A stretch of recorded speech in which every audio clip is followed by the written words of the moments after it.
මම ෆිලොසොෆර් සුසාජි හදවතින් අපි පක්ෂයේ නිර්මාතෘ. ඉතින් මේට කලින් වීඩියෝ එකක් කිව්වා මේ අපේ පක්ෂයෙන් කරන්නේ දිස්ත්‍රික්ක 25ම ආදරය ගැන ප්‍රශ්න පත්‍රයක් තියෙන එක විතරයි, ආදරය ගැන සහ සින්දු ගැන. ඉතින් ඕගලන්ට සංවේදී හිතක් තියෙනවා නම්, සංවේදී හදක් තියෙනවා නම්, දුක දැනෙනවා නම්, ආදරය දැනෙනවා නම්, විරහ දුකක් විඳලා තියෙනවා නම්, ගීතයක් විඳින්න දන්නවා නම් ඕගලන්ට පුළුවන් මේ ප්‍රශ්න පත්‍රයට උත්තර ලියන්න. ඒක උත්තර ලියලා පාස් වුණාම ඒ පාස් වුණ අයට පුළුවන් ජජ් කෙනෙක් වෙන්න. ඒ කියන්නේ නීතිඥයෙක් වෙන්න. දැන් විනිශ්චයකාරයෙක්, පෙම්මුණේ විනිශ්චයකාරයෙක් වීමට යාට අවස්ථාව ලැබෙනවා. ඉතින්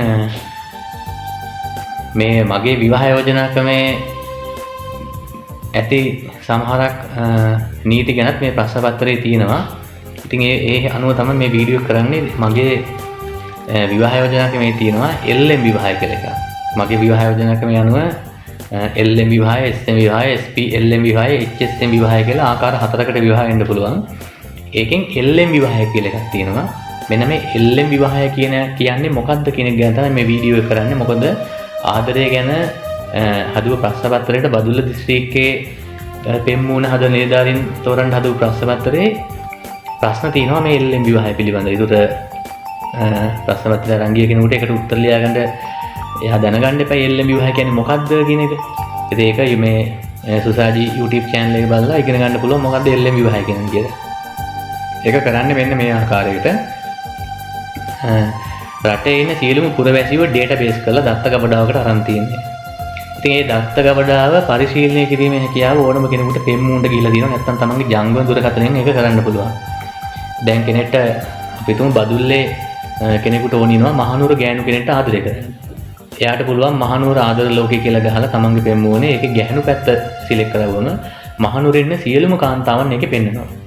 ඒතර එයාට කැමති කෙනෙක් තෝරගෙන එයාට ආදරය කරන්න පුළුවන්. තමන්ට ආදරය කරන්න හිත තියෙන ඕනම කෙනෙක්, තමන්ට කැමති ඕනම කෙනෙක් මේ පෙම්මුන්ට ගෙන්නා ගැනීමේ හැකියාව තියෙනවා මේක හදලා තියෙන විදිහට.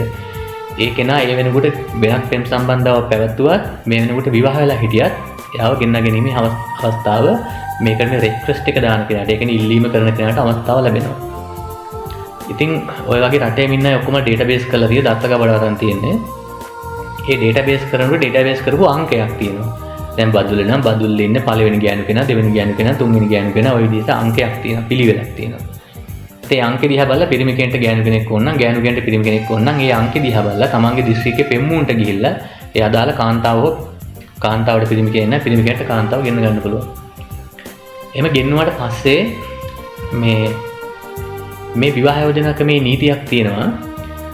අයදීමට ලක්වන පාර්ශවය විසින් තීරණය කරනු ලබන ආකාරයට ආදරය කළ යුතුයි, විවාහ විය යුතුයි කියලා. ඒ කියන්නේ පිරිමි කෙනෙක් ගිහිල්ලා ගැහණු කෙනෙක් විල්ලුවොත් මට ආදරය කරන්න මෙන්න මේ ගැහණු කෙනාව ගෙනත් දෙන්න කියලා පෙම්මුණ ඉන්න ජජ්ලා සහ ත්‍රිවිධ හමුදාව අහන්නේ මේ ගැහණු කෙනා කියන දේ අහන්නේ. ගැහණු කෙනෙක් ගිහිල්ලා පිරිමි කෙනෙක් විල්ලුවොත් එහෙම ආදරය කරන්න ඕනේ කියලා ඒ පිරිමි කෙනා ආදරය කරන්න කැමති වුණත් අකමැති වුණත් ජජ්ලා අහන්නේ මේ පිරිමි කෙනා කියන දේ අහන්නේ. මොකද අයදින පාර්ශවයේ විසින් මොන අරමුණකින් ගෑණියෙක් හෝ පිරිමියෙක් ඉල්ලනවද කියලා අපිට කියන්න බෑනේ.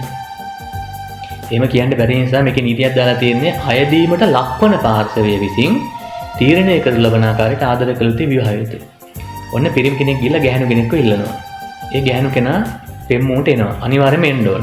එයා මේකට විවාහ වෙලා හිටියත් වෙන පෙම් සම්බන්ධතාවක් පැවතුවත් අනිවාර්යයෙන්ම එන්න ඕන. ඊට පස්සේ මේ ගැහණු කෙනාට හිතෙනවා මම මෙයාට ආදරය කරන්න අවස්ථාවක් දෙනවා, වෙලාවක් දෙන්නම් කියලා. එයා කියනවා මෙන්න මේ වගේ. එයා කියනවා රයිට්. ඔය ආදරය කරන්න බදුල්ල පෙම්මුන්ට එන්න ඉරිදා හවස 2 ඉඳන් 4 වෙනකම් හැම මාසෙම 3 වෙනි මාසේ ඉරිදට කියලා. හරිද? ඒක ප්‍රතික්ෂේප කරන්න අර පිරිමි කෙනාට බෑ. එයාට අවංකව ආදරය කරන්න නම් උවමනක් තියෙන්නේ. එයාට ඇත්තටම ආදරයක් නම් තියෙන්නේ. අර මේ කියන කෙනා කිනෙලාට එන්න පුළුවන් වෙන්න එපා. ඊටුට මේ ආදරය කරන්න මේ ගෑනු කෙනාව ඉල්ලුවේ පිරිමි කෙනා නිසා මෙතන පිරිමි කෙනා තමයි අයදින පාර්ශවය වෙන්නේ. ගෑනු කෙනා තමයි අයදීමට ලක්වන පාර්ශවය වෙන්නේ. ඉතින් අයදීමට ලක්වන පාර්ශවයේ විසින් තීරණය කරනු ලබන ආකාරයට ආදරය කළ යුතු විවාහ යුතුයි. එමයයි තියෙන්නේ. ඊටුට මේ අවස්ථාවේ නම් ගැහණු කෙනා කියන දේ අහන්නේ. ගැහණු කෙනෙක් නම් ගිහිල්ලා පිරිමි කෙනෙක් ඉල්ලලා තියෙන්නේ. පිරිමි කෙනෙක් තමයි වේලාව සහ දවස මේ කියන්න ඕන. අනිවාර්යයෙන්ම වේලාව සහ දවසක් කිවිය යුතුයි. ඒ කිව්ව දවසට සහ වේලාවට විවාහ කරනවා. ඒ කියන්නේ නීතියක් තියෙනවා නොබැඳ ආදරය කළ නොහැකි කියලා. බඳින්න නැතුව ආදරය කරන්න බෑ. බැඳලා කියලා විවාහ ජීවිතයක් ගත කරන්නත් බෑ. මොකද විවාහ ජීවිතයක් ගත කරන්න නම් SM විදිහට විවාහ වෙන්න ඕන. දරුවෙක් හදාගෙන විවාහ ජීවිතයක් ගත කරන්න නම් SM විදිහට විවාහ වෙන්න ඕන. ඒක SM විවාහයක් කියනවා. ආදරය කරන කාලේ LM විවාහයක් කියනවා. ලව්ලි මැරේජ් එකක් LM කියන එකේ තේරුම. ඊටර කරන්නේ ආදරය කරන්න වෙලාවක් සහ දවසක් කියන එක. ඒ වෙලාව සහ දවස කියන්නේ අයදීමට ලක්වන පාර්ශවය. පෙම්මුණ නිලධාරීන්ට මේ ඒගොල්ලන් තීරණය කරපු වෙලාවක් කියන්න බෑනේ. ඒ දෙන්නට ආදරය කරන්න දෙන්න. ඒ වගේම ඉල්ලන කෙනාටත් ඒක කියන්න බෑ. ඒක කියන්න පුළුවන් අයදීමට ලක්වන පාර්ශවයට. ඉතින් එහෙම කෙනෙක් අනිත් කෙනාට ආදරය කරන්න කැමති නම් කැමැති කියලා කිව්වොත්, ඒ කියන්නේ ආයදීමට ලක්වන පාර්ශවයේ කැමැති මම මෙයාට ආදරය කරන්න කියලා කිව්වොත් එහෙම කීපිය දවසකුයි වෙලාවකුයි කියලා කියනවා. නිලධාරී. මගේ කරගන්න බෑ කිසි කෙනෙකුට. අරයා මගේ මෙයා මගේ කියලා අල්ලන් ඉන්න බෑ. හැමෝටම ආදරය කරන්න මේ ලෝකේ අයිතියක් තියෙනවා. මේ ලෝකේ කිසිම කෙනෙක් කිසිම කෙනෙකුට අයිති වෙලා ඉපදිලත් නැහැ. අයිති වෙලා මැරෙන්නෙත් නැහැ. එහෙනම් විවාහ යෝජනා ක්‍රමයේ පළවෙනි නීතිය පටන් ගන්නෙ මෙලොව උපන් සියලුම දෙනා එකිනෙකට ස්වාධීන ජීවිත ලද අයසේ සලකන අතර කිසිවෙකුට අයිතිසිය නොසලකයි. එමයි පළවෙනි නීතියේ තියෙන්නේ. ඉතින් වෙලාවක් සහ දවසක් අනිවාර්යෙන් කියන්න ඕන. කිව්වම කරන්නේ අපි තුමු ඉල්ලපු කෙනාගේ අංකය 500 මේ ඉල්ලීමට ලක් වුණ කෙනාගේ අංකය 1500 නම් ඒ ඉල්ලීමට ලක් වුණ කෙනා කියන්නේ ආයදීමට ලක් වන පාර්ශවය කිව්වේ එයාගේ ජීවිතේ ඒ කියන්නේ එයාගේ ජීව රිද්මේ තියෙන විදිහට එයාට නිදහස දෙන විදිහට ඉරිදට දවල් 12 ඉඳන් හවස 4 වෙනකන් එයාට ආදරය කරන්න වෙලාවක් දෙන්න පුළුවන් නම් එයා කියනවා මං ඉරිදට දවල් 12 ඉඳන් හවස 4 වෙනකන් මේ පෙම්මුන්ට එන්නම් කියලා. ඒකට ඒක ID කාඩ් නම්බරේ දාලා අස්සම් කරලා කට වචනෙන් පුරුදු වෙන්න ඕන. පිරිමි කෙනා පුරුදු වෙන්න ඕන. මම ඉරිදා දවල් 12 සිට හවස 4 දක්වා පමණක් ආදරය කරන්න මේ පෙම්මුන්ට ඇවිල්ලා සෑහීමටපත් වෙලා ජීවත් වෙනවා. දැන් ওই LM විවාහය යන්නේ සෑම සතියෙම ඉරිදට දවල් 12 ඉඳන් 4 දක්වා පමණයි. මෙන්න මේකට තමයි LM විවාහයක් කියලා කියන්නේ. මේ විවාහ නීතිය තියෙනවා LM විදිහට ඕනෑම විවාහපනක් කරගන්න පුළුවන් කියලා. LM විදිහට ඕනෑම විවාහපනක් කරගන්න පුළුවන්.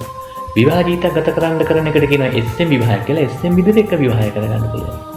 එහෙනම් කෙනෙකුට තමන්ට හිතට දැනෙන තරම් ආදරයක් හොයාගෙන යන්න මේ LM විවාහය කියන ක්‍රමවේදයෙන් පුළුවන් කියන එක තමයි මගේ අදහස. ඔව්.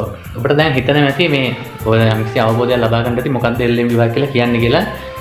ඇත්තටම LM විවාහ කියලා කියන්නේ මොකක්ද? මේ රජයේ පෙම්මුණට ගිහිල්ලා කිසියම් පෙම් සම්බන්ධයක් පවත්වීම සඳහා වෙලාවක් arrange කරගන්න.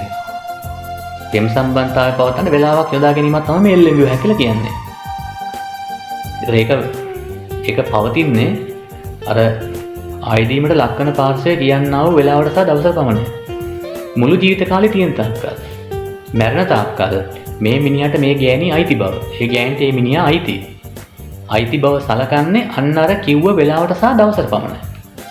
ඒ කියන්නේ ඔය කිව්ව වෙලාවෙන් අනතුරුව ඕනම වෙලාවක මේ පිරිමි කෙනා වෙන ගෑනු කෙනෙක්ට හරි මේ ගෑනු කෙනා වෙන පිරිමි කෙනෙක්ට හරි අරගෙන වෙනත් LM විවාහයක් කරගන්න පුළුවන්. එයාට එයා අයිති කියලා සලකන්නේ ඔය කිව්ව වෙලාවට පමණයි. ඔන්න ඕක තමයි LM විවාහය කියලා කියන්නේ. ඉතින් මේ වීඩියෝ කරේ ඔන්න ඕකට මේ LM විවාහය කියන්නේ මොකක්ද කියන එක කියලා දෙන්න. LM විවාහය කියලා කියන්නේ පෙම්මුන්ට ගිහිල්ලා ආදරය කරන්න වෙලාවක් arrange කර ගැනීම. ඉතින් මේ පිළිබඳ මේ ප්‍රශ්නයක් තියෙන හින්දා තමයි මම LM විවාහය කියන වීඩියෝ මේක කරාවේ. මොකද ආදරය කියන හදන ප්‍රශ්නපත්‍රයේ මේ ගැන ප්‍රශ්නයක් තියෙනවා. මෙන්න මේක තමයි තියෙන ප්‍රශ්නේ. මෙන්න මෙහෙම ප්‍රශ්නයක් තියෙන්නේ. සුසාජී විසින් ඉදිරිපත් කරන ලද විවාහ යෝජනා ක්‍රමයේ LM විවාහය ගැන සිතමින් පිළිතුරු සපයන්න. ඔන්නෝම ප්‍රශ්නයක් තියෙනවා. ඒකේ උත්තර පහ විදිහට ලබා දීලා තියෙනවා. මේ කිසිසේත්ම පිළිගත නොහැකි. පළවෙනි උත්තරය. දෙවෙනි උත්තරයේදී ලබා දීලා තියෙනවා මෙමගින් ඔහු ජනගහන වර්ධනය නතර කිරීම සඳහා බලපෑමක් කරනවා. තුන්වෙනිට තියෙනවා මෙමගින් ආධ්‍යාත්මික ආදරය යනු කුමක්දයි සොයා යාමට මිනිසුන්ට උනන්දු කරවීමක් කරනවා. හතරවෙනි උත්තරයේදී ලබා දීලා තියෙනවා මෙවැනි ආකාරයක නීතියකින් උනත් කෙනෙකුට වඩාත්ම ගැළපෙන තමන්ගේ හිතට වැඩිපුරම ආදරය දැනෙන කෙනා සොයාගත නොහැකි.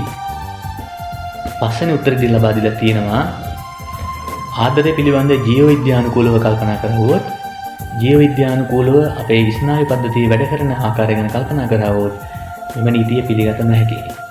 ඔන්න ඔය පිළිතුරු පහ තමයි ලබා දීලා තියෙන්නේ. ඔන්න වගේ ප්‍රශ්න ඔබට ආදරය ගැන ප්‍රශ්න පත්‍රයේ ඉදිරියේදී මුණ ගැහෙනවා. ඒකට උත්තර ලියීමේදී ඇති වෙන ප්‍රශ්නයකට උත්තරයක් තමයි මම LM විවාහය කියන මේ වීඩියෝ කරලා තියෙන්නේ. ඉතින් LM විවාහය කියන්නේ මොකද්ද? රටේ සෑම කෙනෙක්ම ඩේටාබේස් කරලා තියෙන දත්තක වඩා ගන්න තියෙන්නේ. ඒ දත්තක වඩා බලලා ඕනම කෙනෙකුට තමන් කැමති කෙනෙක් පෙම්මුවට ගෙන්නගෙන එයාට ආදරය කිරීම සඳහා රජයේ පෙම්මුවනේ වෙලාවක් arrange කරගන්න පුළුවන්. ඒ කියන arrange කරගත්ත වෙලාවට විවාහ කරනවා. ඒ වෙලාවට පෙම්මුවට ගිහිල්ලා ආදරය කරන්න පුළුවන්. ඒ සඳහා රජයෙන් වැටුපක් එයාට ලබා දෙනවා. ඒ වගේ විවාහයන් 10ක් කරගත්තොත් වැටුප 10 ගුණකින් වැඩි වෙනවා එයාගේ. ඔන්න ඔක තමයි LM විවාහය කියන්නේ.